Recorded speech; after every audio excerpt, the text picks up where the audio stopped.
Hello everybody, welcome back to the build bench. So today we have another GPU benchmark, sort of how's it doing 2024 sort of video. And the GPU for today's video is the RX6800 from AMD. So this one here, it's a bit dusty as you can see, is my personal 6800. This is the one I use in my everyday rig.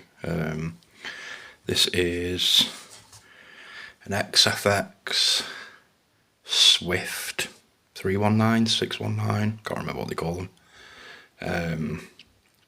But yeah, so this is obviously a 16 gig VRAM card. Quite a chunky card, to be honest. They're actually quite a big card for this generation.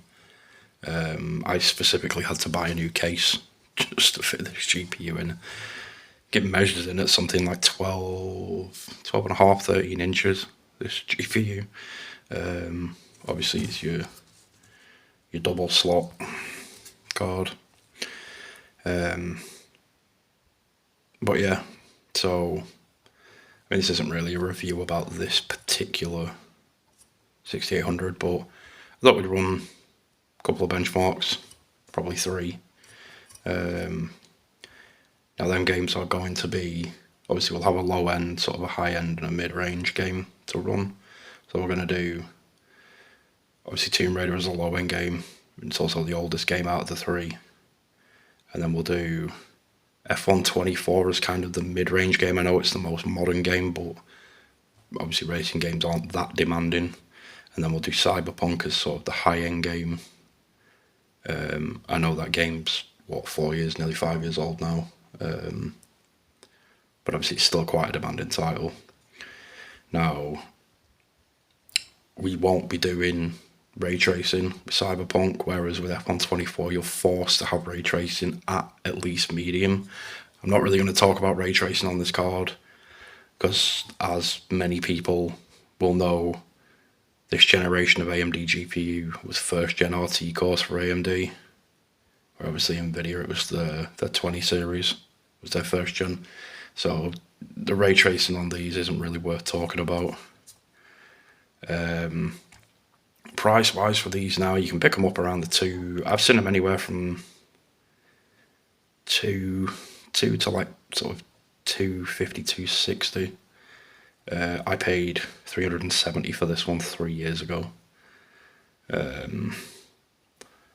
which was a good deal back then. Yeah, so this is just going to be a video just to see how this handles games still, because obviously it's a fair few years old now, this card. Well, I say it's a fair few years old, it's technically a generation old. Obviously we're on the like 7800, 7900 from the AMD side now, so it's like a generation old, but yeah, we'll see how it handles. I still really enjoy this card. I think it's still a really good performer for its price. But yeah, what I'll do is I'll do a quick jump cut and we'll get started with our first bench test or benchmark. See you in a second. And we're back. So for the first game, testing this GPU in this video, we're going to run some Cyberpunk 2077. Just going to run this on high settings. I know most people would run the benchmark without any resolution scaling on it, but ideally we want to test this GPU to see how good it is and what it can do in 2024. So I think having like Fidelity FX on is probably a better idea than having nothing. So we're going to run, yeah, like I said, super resolution 3.1. We're going to have the settings set to quality. Texture quality, like I said, is high. The quick preset is high. Crowd density on medium. No ray tracing, because sort of the RX6700, like that generation of AMD GPUs weren't great for RT anyway, with it being first gen RT cores for AMD. So we're just going to run it with RT off. Obviously, at the side, like here, you can't really see where I'm sort of pointing, obviously.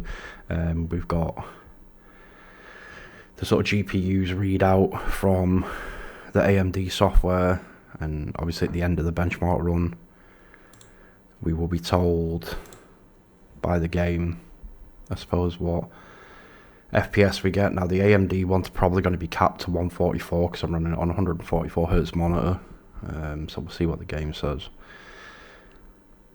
But yeah, I still think the 6800 non-XT is still a really good GPU in 2024, leading into 2025. Obviously, I know you've got obviously the sort of 78 and 7900s now, and obviously you've got like the 40, 70, 80 and 90, and then the 50 series will be out soon, so on and so forth. But obviously they're quite expensive GPUs. The 6800, like in 2024, you can pick them up for 200, 250 quid now. Like I said, I paid 370 for mine 3 years ago, which back then was a hell of a deal. Not so much now. But yeah, so as you can see by the settings on the side, or the settings to read out on the side, like the FPS has bounced around, but it's been over the 100 mark. The utilization's 90%. CPU utilization's 100%. Now the CPU I'm using in this current system is an i5-10505.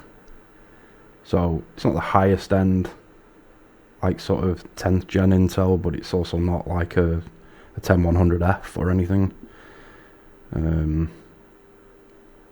So yeah, but yeah, as you can see by the GPU's temperature, 44C, running Cyberpunk on high settings, getting around that 110. Yeah, there we go. Average FPS 109.76. So 44 Celsius was the highest the GPU hit, getting basically 110 FPS. Obviously no ray tracing, with the latest drivers from AMD. That, like, to me, that's a good readout. Like max FPS of 164.7. Apparently the minimum was 34.73. I didn't even see it dip that low, to be honest.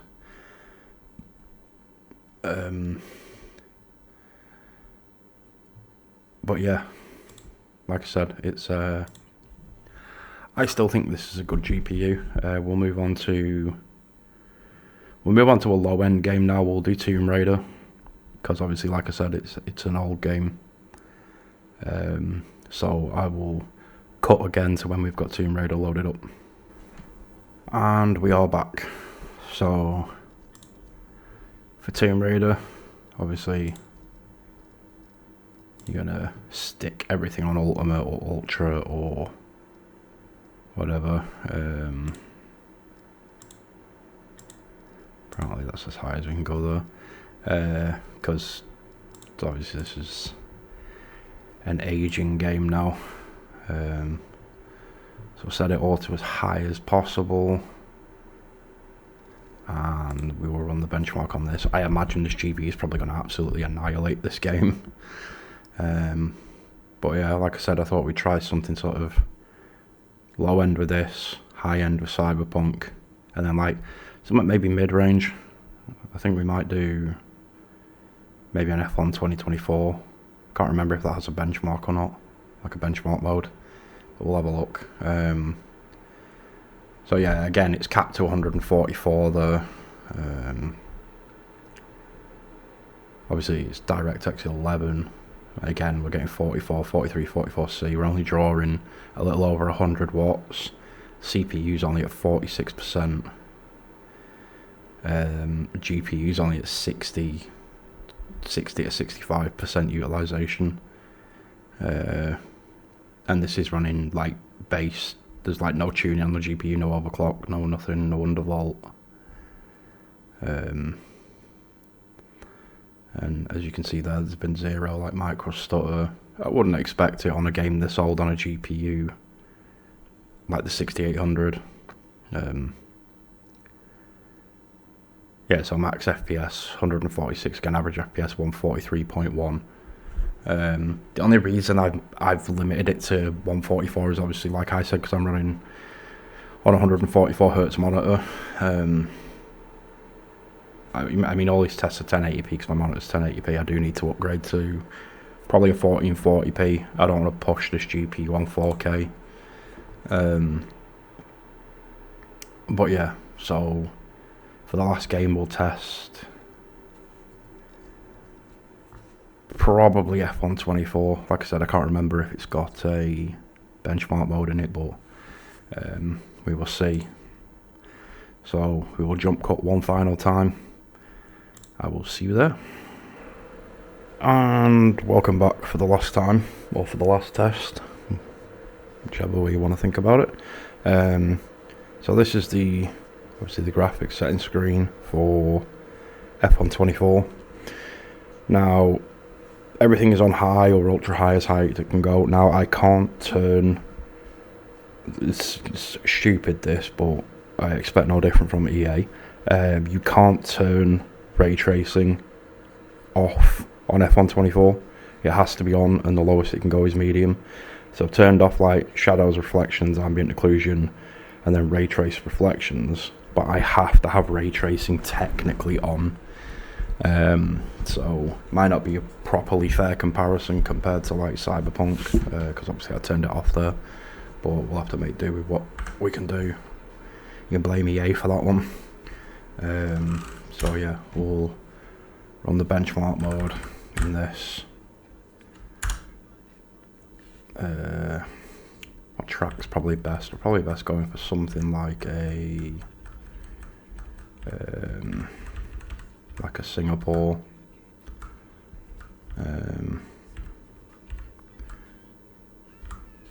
I'll just use the FPS count on here. Yeah, Singapore, a sort of nighttime race. Let's see what it can do with obviously the track lighting and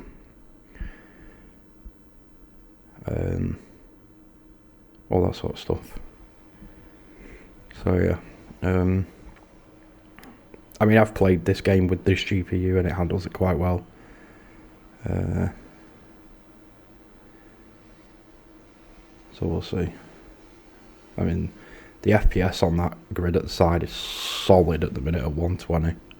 Hasn't moved. I mean, racing games aren't exactly the most demanding games out there. The temperature's a bit higher than it was on Cyberpunk, sitting at 55, 56, so it's like 12 degrees higher. But I suppose this game literally hasn't been out that long. Cyberpunk came out, what, 2020, 2021? So this is the most modern title. But again, 100% on the CPU.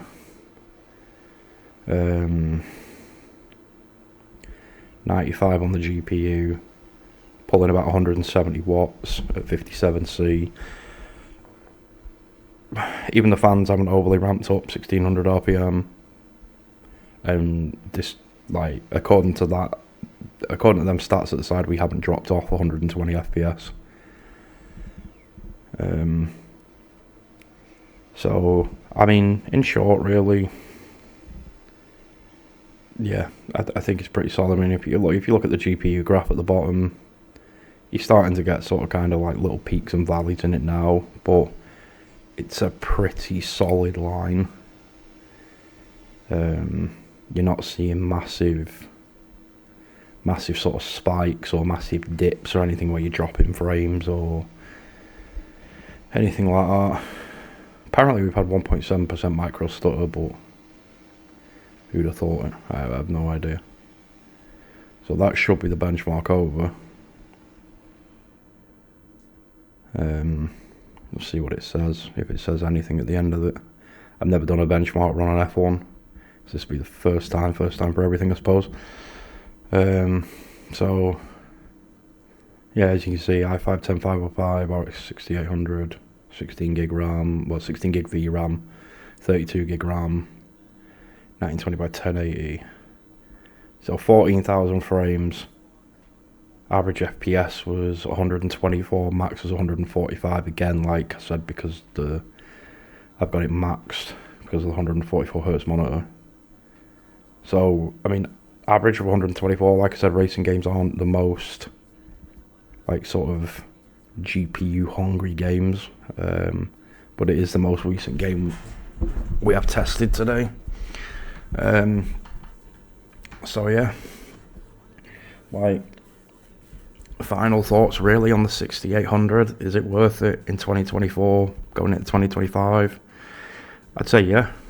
I mean, if you're building a system like a mid-range system and you don't want to spend a ridiculous amount of money on a GPU, you don't want to go buy like a 4080, or even like when the 50 series come out, like a 5070, a 5060. I know it's technically a more modern GPU, but still getting updates for the RX6800 from AMD. I'd say go for a 6800 or a 6800 XT at the price. It's kind of a no-brainer. I mean, like I said, we've tested sort of like we've got like a modern game in F1. It's handled that perfectly fine. And then we've got Cyberpunk, which is technically the higher end game, the more difficult game to run, but it's a bit older, and it ran that perfectly fine. And then obviously we've got the older game in Tomb Raider, and yeah, to be honest, I think if I hadn't have had the frame rate capped at 144, I'd have smashed into the 200 mark. But yeah, I mean, for a couple of £100 for an RX 6800, I mean, you're probably not going to pick one up brand new anywhere now. It's going to be used, but if you're looking at spending like the mid-range kind of budget on your PC, you're probably not going brand new on it anyway. I'd vouch for an RX 6800. The one that I'm testing on right now is my sort of day-to-day GPU that I use, because it handles everything I play perfectly fine. Like, I've always had this argument with people that own 4090s. I mean, I know they're really expensive at like, what, 12, 15, £1,600, something like that. But I just don't think you need something like a 4090. Like, what are you going to play that's really going to kind of like utilize sort of everything that a 4090 can throw at it? So yeah, in other words, yeah, if you're building a mid-range system and you want a GPU with enough sort of power to run your AAA titles and everything like that, I'd say, like I said, 6800, 6800 XT, maybe even a 6700 XT. But yeah, the 6800 is definitely a good option for the price. So yeah, I'll end this video here. I will have quite a few sort of product review videos coming up soon, and a couple of sort of PC build videos. The other half wants her whole system transferring into a new case, so obviously I'm going to have to remove her PC from its current case and put it into its new case, so we'll be doing a video there. And then her brother is wanting a PC. He's currently on a gaming laptop. He wants a desktop, but he wants me to build it for him, so we will do kind of like reviews on all the parts he's ordered, sort of kind of like a review sort of slash show off sort of thing. And then when all his parts are here for that PC, we will do a build video. I might even turn it into an actual build guide for people. But yeah, I'll end this video here. Thanks for watching. If you wouldn't mind hitting the subscribe button, the like button, leaving a comment down below, be great. Everything helps the channel out, especially, you know what it's like with new channels, trying to compete with the big dogs in the same sort of space. It's not easy. But yeah, for now guys, like I said, thanks for watching, and I will catch you all in the next video.